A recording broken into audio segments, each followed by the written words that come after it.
আপনারা দেখছেন একুশে টেলিভিশন।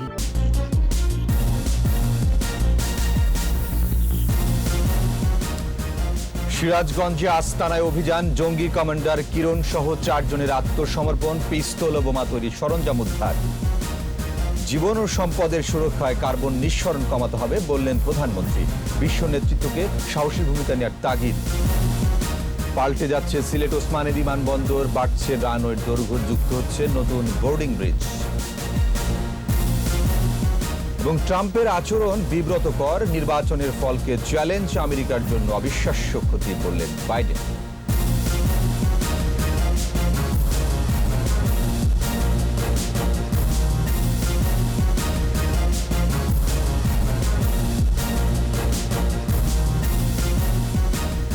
শুনছিলেন ফার্স্ট সিকিউরিটি ইসলামী ব্যাংক লিমিটেড সংবাদ শিরোনাম। আমন্ত্রণ দুপুর 2টার 21 সংবাদের সাথে আছি আমি ওয়াহিদুজ্জামান।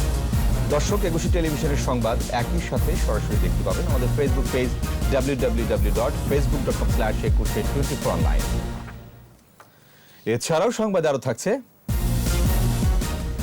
প্রথম উপন্যাস সুগি বাইনের জন্য বুকার জয় করলেন স্কটল্যান্ডের ডগলাস স্টুয়ার্ট।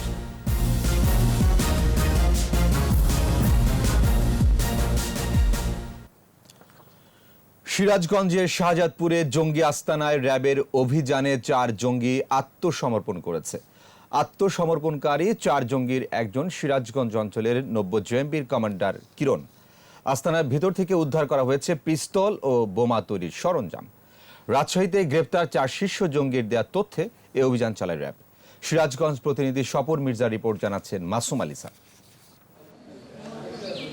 শাহজাদপুরের উকিলপাড়ার ফজলুল হকের বাড়িতে ভোররাতে র্যাবের অভিযান। পুরো এলাকাটি চারিদিক থেকে ঘিরে ফেলা হয়। আস্তানার ভেতর থেকে গুলিও ছোড়া হয়। পরে আশেপাশের বাসিন্দাদের নিরাপদে সরিয়ে নেওয়া হয়। শাহজাদপুরে এরকম একটা জঙ্গি সংগঠন থাকবে এটা আমরা কল্পনার বাইরে। হঠাৎ করে এটা আসলে আশ্চর্যের বিষয়। কোনোদিনও জানতে পারি না শাহজাদপুরে এরকম একটা ঘটনা ঘটবে। অভিযানের এক পর্যায়ে আত্মসমর্পণ করে 4 জঙ্গি। এদের একজন পাবনা সিরাজগঞ্জ অঞ্চলের 90 জেএমবির আঞ্চলিক কমান্ডার। র্যাবের যে আভিযানিক দল থাকে তাদের উপরে জঙ্গিরা গুলি বর্ষণ করে। এই অবস্থাতে আমরা প্রথমে এলাকাটিকে ঘিরে ফেলি। আস্তানা থেকে পিস্তল, বোমা তৈরি সরঞ্জাম, দেশীয় অস্ত্র ও জিহাদি বই উদ্ধার করা হয়েছে।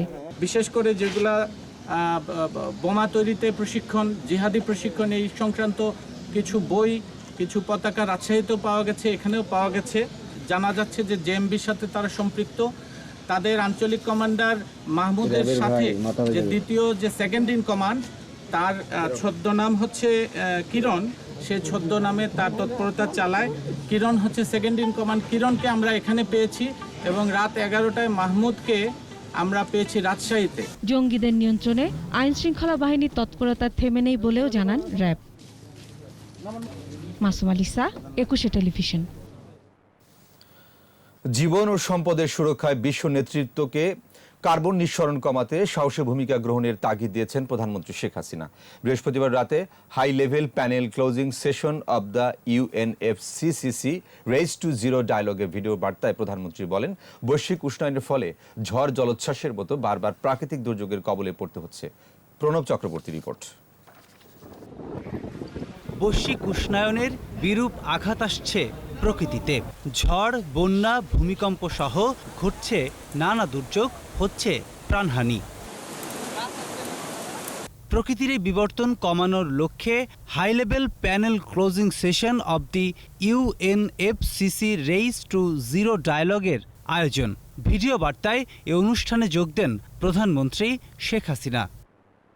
এ সময় প্রধানমন্ত্রী বলেন, এবছর কোভিড-19 মহামারীর মধ্যেও 2টি ঘূর্ণিঝড় ও বন্যা মোকাবিলা করেছে Bangladesh. All the governments largely need to increase their ambitions to the best of their capacity if we want to save our planet and ourselves. পূর্বাভাস অনুযায়ী এ শতকের শেষ দিকে তাপমাত্রা বৃদ্ধি পেয়ে 4.5 ডিগ্রি সেলসিয়াসের বেশি হতে পারে। তাই জলবায়ু পরিবর্তনের প্রভাব মোকাবিলায় উন্নত দেশগুলোর প্রতি বছর $100 বিলিয়ন দেয়ার প্রতিশ্রুতি রক্ষার আহ্বান জানান Sheikh Hasina. The time to take action to save the planet is not tomorrow, it is today. The global leadership must take bold decisions to reduce carbon emission. Only by the unified global action we can overcome the impending crisis. প্রধানমন্ত্রী বলেন, সম্মিলিত বৈশ্বিক পদক্ষেপের মাধ্যমেই এই সংকট সমাধান সম্ভব। এ সময় সরকারের নানা উদ্যোগের কথা তুলে ধরেন তিনি। In this important year, we have decided to launch a program to develop a national Mujib Climate Prosperity Plan to help mobilize resources for the implementation of a new pathway to secure our common future. দ্বিতীয় দফায়ও বাংলাদেশকে জলবায়ু পরিবর্তনে ক্ষতিগ্রস্ত 48 দেশের platform climate vulnerable forum CVF এর chairperson নির্বাচিত করায় সবাইকে ধন্যবাদ জানান প্রধানমন্ত্রী শেখ হাসিনা। প্রণব চক্রবর্তী, 21 টেলিভিশন, ঢাকা। দলীয় পরিচয় ঢাল নয়, অপরাধীকে অপরাধী হিসেবেই দেখে আওয়ামী লীগ, বলেছেন আওয়ামী লীগ সাধারণ সম্পাদক ওবায়দুল কাদের। আর এই সরকারের আমলে দলীয় এমপি মন্ত্রীদের অনিয়ম দুর্নীতির অভিযোগে বিচারের আওতায় আনা হয়েছে, যা বিএনপি কখনো করতে পারেনি বলেও অভিযোগ করেন তিনি। মাহমুদ হাসানের রিপোর্ট। ঢাকা রিপোর্টার্স ইউনিটিতে মিট দ্য রিপোর্টার্স অনুষ্ঠানে অনলাইনে যুক্ত হন আওয়ামী লীগ সাধারণ সম্পাদক ওবায়দুল কাদের। বক্তব্য শুরু করেন সরকারের উন্নয়ন আর অগ্রগতির ধারাবাহিকতা দিয়ে। ডিজিটাল বাংলাদেশের প্রত্যয় কথা বলেন দলের অনুপ্রবেশকারীদের নিয়ে, বলেন অনিয়মের বিরুদ্ধে সরকারের অবস্থান কঠোর। স্বাস্থ্যখাত সহ যেখানে অনিয়ম হচ্ছে সেখানেই অভিযান চালানো হচ্ছে। সরকারের কাছে অপরাধী কোনো দলীয় পরিচয় নেই, অপরাধী হিসাবেই আমরা দেখি। দলীয় পরিচয় কারো আত্মরক্ষার ঢাল হতে পারে না। সড়কে শৃঙ্খলা ফেরাতে সরকার অগ্রাধিকার ভিত্তিতে কাজ করছে। একটি সংস্থা অথবা সরকারের একার পক্ষে নিরাপদ সড়ক গড়ে তোলা সম্ভব নয়, সকলের অংশগ্রহণ প্রয়োজন বলেও মত দেন তিনি। অবকাঠামোগত যত উন্নয়নই আমরা করি, ফ্লাইওভার করি, মেট্রো রেল, পদ্মা সেতু, ব্রিজ, কালভার্ট, এখানে যদি রাস্তা সড়কে এবং পরিবহনে শৃঙ্খলা ফিরে না আসে তাহলে এসব ম্লান হয়ে যায়। নির্বাচনকে বিতর্কিত করতেই ভোটে অংশ নেয় বিএনপি। নির্বাচন ও আন্দোলনে ব্যর্থ হয়ে তারা নালিশের রাজনীতি করছে বলেও মন্তব্য করেন ওবায়দুল কাদের। দল শক্তিশালী হলে গণতন্ত্র শক্তিশালী হয়। মাহমুদ হাসান, 21 টেলিভিশন, ঢাকা। পাল্টে যাচ্ছে সিলেট এমএজি ওসমানী বিমানবন্দরের চেহারা। রানওয়ের দৈর্ঘ্য বৃদ্ধি, নতুন বোর্ডিং ব্রিজ, পার্কিং সহ যুক্ত হচ্ছে আধুনিক সুযোগ সুবিধা। নিরাপত্তা ব্যবস্থায়ও আসছে আধুনিক প্রযুক্তি। বিস্ফোরক দ্রব্য নিয়ে ঢুকলেই ধরা পড়বে স্বয়ংক্রিয়ভাবে। বেসামরিক বিমান চলাচল কর্তৃপক্ষের চেয়ারম্যান জানালেন, কাজগুলো শেষ হলে বিশ্বমানের বিমানবন্দরের রূপ নেবে ওসমানী বিমানবন্দর। জসিম জলির রিপোর্ট। আন্তর্জাতিক বিমানবন্দর হলেও ছিল না আধুনিকতার ছোঁয়া। এবার রূপ বদলাচ্ছে সিলেট এমএজি ওসমানী বিমানবন্দরের। 3 বছরের মধ্যেই বদলাবে চেহারা। গত 1 অক্টোবর প্রধানমন্ত্রী শেখ হাসিনা ভিডিও কনফারেন্সে নতুন টার্মিনালের উদ্বোধন করেন। সিলেট ওসমানী আন্তর্জাতিক বিমানবন্দর সম্প্রসারণ প্রকল্প প্রথম পর্যায় শীর্ষক প্রকল্পের নির্মাণ কাজের আমি শুভ উদ্বোধন ঘোষণা করছি। বেসামরিক বিমান চলাচল কর্তৃপক্ষের chairman air vice marshal Mufidur Rahman জানান, বিমানবন্দরটিতে সুযোগ সুবিধা বাড়লে অন্য এয়ারলাইন্সগুলো ফ্লাইট পরিচালনায় আগ্রহী হবে। নতুন করে আমরা যেটা গত 1 অক্টোবর আমাদের মাননীয় প্রধানমন্ত্রী উদ্বোধন করলেন, এটা হলো আমাদের নতুন টার্মিনাল ভবন, আন্তর্জাতিক টার্মিনাল ভবন। এই টার্মিনাল ভবনে 6টি আমাদের বোর্ডিং ব্রিজ থাকবে, 4টা বোর্ডিং ব্রিজ, 6টা এয়ারক্রাফট ওখানে পার্কিং করতে পারবে। আর আধুনিক আমাদের যে অ্যারাইভেল এবং ডিপার্চার যে সিস্টেমগুলো, ওগুলো সবগুলো অন্তর্ভুক্ত থাকতেছে। নতুন একটা অ্যাপ্রন হবে। সবকিছু ঠিক থাকলে 2023 সালের মধ্যেই নতুন রূপে সাজবে ওসমানী বিমানবন্দর। এটা বিশ্বের যে কোনো বিমানবন্দরের কাছাকাছি একটা বিমানবন্দরের রূপ ধারণ করবে এবং আমাদের প্যাসেঞ্জার ক্যাপাসিটি অনেক বেড়ে যাবে। এটা প্রায় 3 বছর সময় লাগবে। এটা 2023 সালের বিগিনিংয়ে যে শেষ হবে। এটা কাজ শেষ হলে প্রথম বিমানবন্দর হিসেবে 5 লেভেল সিকিউরিটি সিস্টেমের আওতায় আসবে ওসমানী বিমানবন্দর। Jasim Jewel, 21 television, Dhaka. Donald Trump যুক্তরাষ্ট্রের ইতিহাসে সবচেয়ে দায়িত্ব জ্ঞানহীন প্রেসিডেন্ট বললেন জো বাইডেন। বিভিন্ন রাজ্যের গভর্নরদের সাথে আলোচনায় বাইডেন বলেন, নির্বাচনী ফলাফলের বিরুদ্ধে ট্রাম্পের চ্যালেঞ্জ যুক্তরাষ্ট্রের জন্য অবিশ্বাস্য ক্ষতি ডেকে আনবে। পাশাপাশি আগামীর দিনগুলোর জন্য ভয়াবহ বার্তা রেখে যাচ্ছে। এদিকে হোয়াইট হাউসে ট্রাম্প প্রশাসনে গুরুত্বপূর্ণ অনেকেই বাইডেনের সাথে যোগাযোগ করছেন বলে জানা গেছে। ট্রাম্পের অনিয়মের কারণে এমন হচ্ছে বলে জানিয়েছে বিভিন্ন মার্কিন সংবাদ মাধ্যমগুলো। নিচ্ছি বিরতি। স্বাস্থ্যবিধি মেনে চলুন, সুস্থ থাকুন। যখন ফিরছি তখন অন্যান্য খবরের সঙ্গে আরো থাকবে। সবজিতে ফিরেছে স্বস্তি, কমেছে মাছের দাম, ভোজ্য তেলের বাজার চড়া। শীতের আগেই রাজধানীতে গ্যাস সংকট, জ্বলছে না চুলা, মিলছে না কর্তৃপক্ষের দেখা।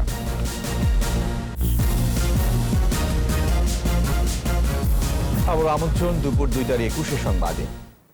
জাতির পিতা বঙ্গবন্ধু শেখ মুজিবুর রহমানের জন্ম শতবার্ষিকী উপলক্ষে তার প্রতিকৃতিতে শ্রদ্ধা জানিয়েছেন ঢাকা মহানগর দক্ষিণ আওয়ামী লীগের পূর্ণাঙ্গ কমিটি। ধানমন্ডি 32 নম্বরে বঙ্গবন্ধুর প্রতিকৃতিতে শ্রদ্ধা জানান ঢাকা মহানগর দক্ষিণের 73 সদস্যের পূর্ণাঙ্গ কমিটি। এ সময় দলের 27 উপদেষ্টা, সভাপতি আবু আহমেদ মান্নাফি, সাধারণ সম্পাদক হুমায়ুন কবির 11 সহ সভাপতি, 3 যুগ্ম সাধারণ সম্পাদক, 23 সম্পাদক, নির্বাহী কমিটির 36 সদস্য উপস্থিত ছিলেন।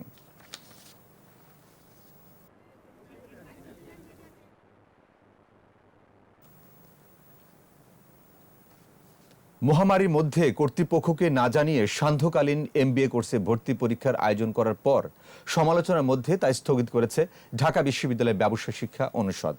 আজ বেলা 11টা থেকে Azimpur government girls school and কলেজে বিজনেস স্টাডিজ অনুষদের MBA ইভিনিং প্রোগ্রামের 45তম ব্যাচের ভর্তি পরীক্ষা শুরুর কথা ছিল। তবে পরীক্ষা শুরুর নির্ধারিত সময়ের আধা ঘন্টা আগে পরীক্ষার্থীদের মোবাইলে SMS দিয়ে পরীক্ষা স্থগিত করার বিষয়টি জানানো হয়। পরীক্ষা কেন্দ্রের গেটেও এ বিষয়ে নোটিশ দেওয়া হয়। সরবরাহ বাড়ায়, কমছে শীতের সবজির দাম। সপ্তাহের ব্যবধানে প্রায় সব ধরনের সবজির দাম কমেছে 5 থেকে 20 টাকা। দাম কমেছে প্রায় সব ধরনের মাছের। তবে আরেক দফা বেড়েছে ভোজ্য তেলের দাম। আগের দরেই বিক্রি হচ্ছে চাল। ইবনে নূর শাওনের রিপোর্ট। বাজারে বেড়েছে শীতের সবজির সরবরাহ, কমেছে দাম। বড় আকারের ফুলকপি 40, বাঁধাকপি 30 টাকা পিস, করলা 50, বেগুন ও সিম 40 থেকে 50 টাকা কেজিতে বিক্রি হচ্ছে। বেগুন 40 টাকা 50 টাকা, চিচিঙ্গা 40-50, দুন্দুল 40-50, শসা 50-60। আজকের বাজারে শসাটা একটু বাড়তি। এখন সবজি আছে প্রচুর পরিমাণে, কিন্তু চাহিদা কম, মানুষের চাহিদা কম, কেনাকাটা করে কম। সবজির বাজার দরে ক্রেতা সন্তুষ্ট। মোটামুটি এমনি একটু কমতেছে আর আস্তে আস্তে। এই দামটা যদি সারা বছরের জন্য থাকে তাহলে বেটার। আদা, রসুন আর পেঁয়াজের দাম আগের মতোই। প্রায় সব রকম মাছের দাম কেজিতে 20 থেকে 150 টাকা পর্যন্ত কমেছে। মাছের দাম একবারে কমিয়ে গেছে ভাই, কাস্টমার নাই, বেচতে পারি না ভাই। এই যে কাজুলি আগে 600 বেচতাম, এখন 450-500 বেচা লাগে। চান্দা মাছ 400 টাকা কেজি, 500-550 বেচতাম, এখন 400। এদিকে গেল কিছুদিন ধরেই বাড়ছে ভোজ্য তেলের দাম, একই সঙ্গে ঊর্ধ্বমুখী মশলার বাজার। পোলা সয়াবিন তেল এখন বিক্রি হচ্ছে প্রায় 100 টাকার উপরে, পোলাটাই। আর আমাদের বোতলটা তো পার লিটারে 10 টাকা করে বাড়তেছে। বেড়ে যে স্থিতিশীল আছে তা না, আরও বাড়তির দিকে যাচ্ছে। মশলার আইটেম একটা বাড়লে একটার সাথে আরেকটা কানেক্টেড থাকে আর কি। সো সেক্ষেত্রে আপনার বলা যায় যে মশলার সব বাজারে মানে আস্তে আস্তে বাড়তির দিকে চলে যাচ্ছে। অপরিবর্তিত গরু, খাসি আর মুরগির দাম। ইবনে নূর শাওন, 21 টেলিভিশন, ঢাকা। এবারে আমাদের বিশেষ আয়োজন জনদুর্ভোগ।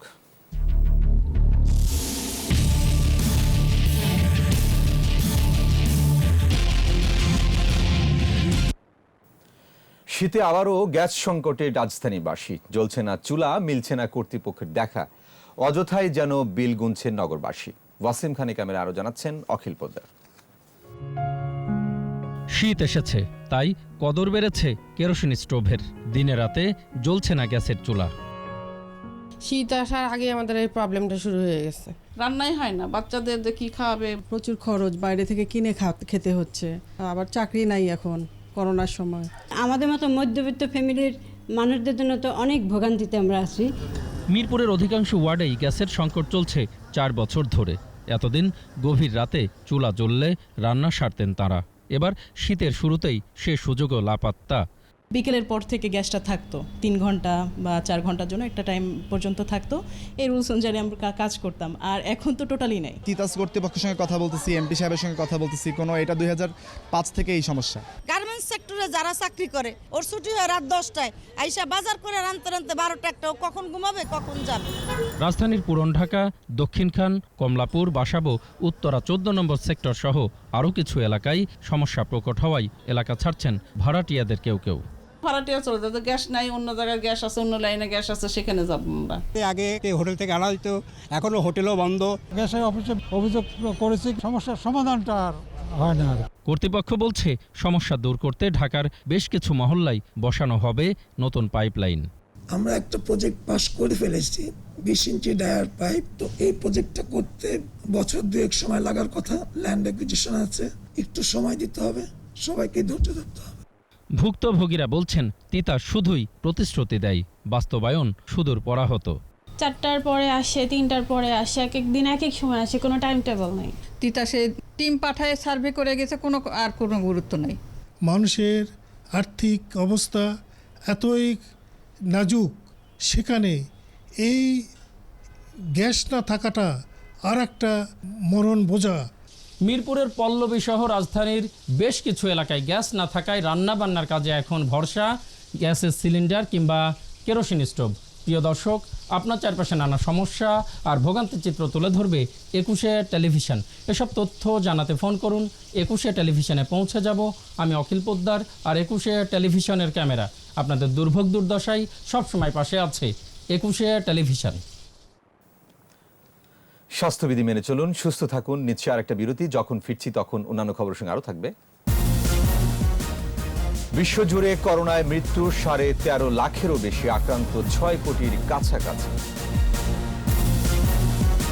সিটসিপাসের বিপক্ষে ঘাম ঝরানো জয়, এটিপি ফাইনালস টেনিসের সেমিতে নাদাল।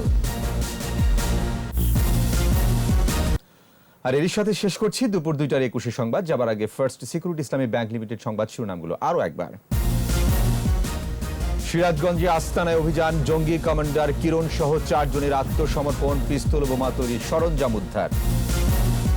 জীবন ও সম্পদের সুরক্ষায় কার্বন নিঃসরণ কমাতে হবে বললেন প্রধানমন্ত্রী, বিশ্ব নেতৃত্বকে সাহসী ভূমিকা নেওয়ার তাগিদ।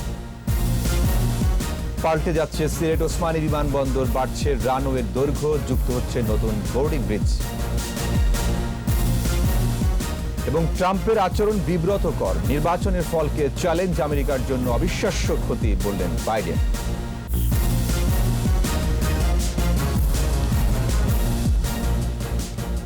সর্বশেষ খবর জানতে ডায়াল করুন 2021 নম্বরে, আরও ভিজিট করুন 21-tv.com ওয়েবসাইটে। এছাড়া ফেসবুকে ভিজিট করতে পারেন facebook.com/2124 অনলাইনে। 6টায় আমাদের চট্টগ্রাম সংবাদ দেখার আমন্ত্রণ রইল। স্বাস্থ্যবিধি মেনে চলুন, সুস্থ থাকুন। ধন্যবাদ।